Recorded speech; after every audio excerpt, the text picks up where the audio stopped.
स्वागत है आप सबका मेरी भविष्यवाणियों की पुस्तक में। तो आइए हम आज के पवित्र वचन को पढ़ेंगे जो कि परमेश्वर के दास प्रेरित अंकुर यूसुफ नरूला जी के द्वारा लिखा गया है। जीवित परमेश्वर की आराधना, जैसा कि दानियल की पुस्तक अध्याय 6 उसकी 20 आयत में लिखा है। जब राजा शेरों की गुफा के पास गया तो उसने दानियल को आवाज दी। राजा ने कहा, जीवित परमेश्वर के सेवक दानियल, क्या तेरा परमेश्वर तुझे शेरों से बचाने के योग्य हुआ है? मेरे प्रियो, हम इस वचन में देखते हैं कि दानियल को शेरों की गुफा में फेंक दिया गया था, क्योंकि राजा के लोगों के द्वारा यह हुक्म जारी किया गया था कि जो राजा को छोड़कर किसी अन्य परमेश्वर की आराधना करेगा उसको शेरों की गुफा में फेंक दिया जाएगा। परंतु राजा ये नहीं जानता था कि दानियल को भी इसमें फंसा दिया जाएगा, क्योंकि राजा दानियल को बहुत अच्छा व्यक्ति मानता था। बाइबल में लिखा है कि जब दानियल को शेरों की गुफा में डाला गया तो अगले दिन जब राजा गुफा के नजदीक आकर दर्द भरी आवाज में चिल्लाया कि हे जीवित परमेश्वर के सेवक दानियल, क्या तेरा परमेश्वर जिसकी तू आराधना करता है तुझे शेरों से बचा सका? मेरे प्रियो, क्या सचमुच हम जीवित परमेश्वर की आराधना करते हैं तो क्या हमारा परमेश्वर सचमुच परमेश्वर ही है? कहीं पैसा तो नहीं, कोई सांसारिक आशीष तो नहीं? तो फिर जिस परमेश्वर ने दानियल को बचाया वो आपको भी बचाएगा। बाइबल में लिखा है कि राजा ने कहा कि जिस जीवित परमेश्वर की उपासना तू रोज करता है, क्या वो परमेश्वर तुझे बचा पाया है? मेरे प्रियो, हम जानते हैं कि हमारा परमेश्वर जीवित परमेश्वर है।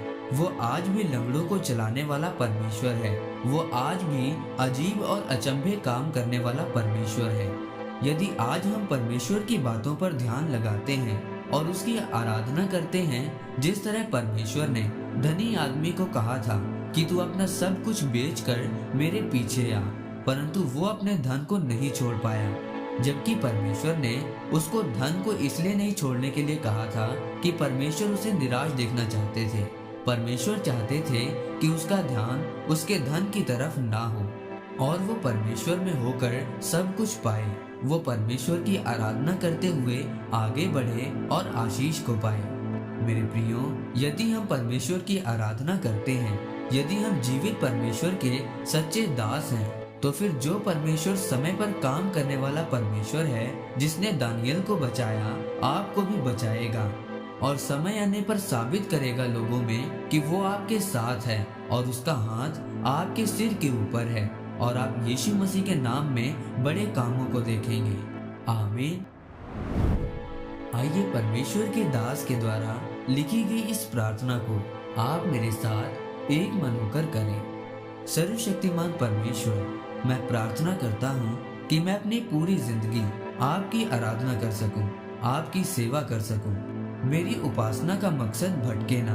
मैं पैसे की या चिंगाई की या किसी और चीज की आराधना नहीं, बल्कि केवल आपकी आराधना कर सकूं।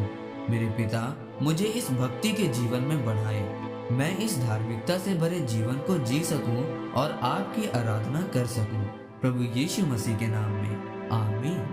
परमेश्वर आप सबको आज के वचन के ऊपर मनन करने के द्वारा आशीषित करे। आमीन।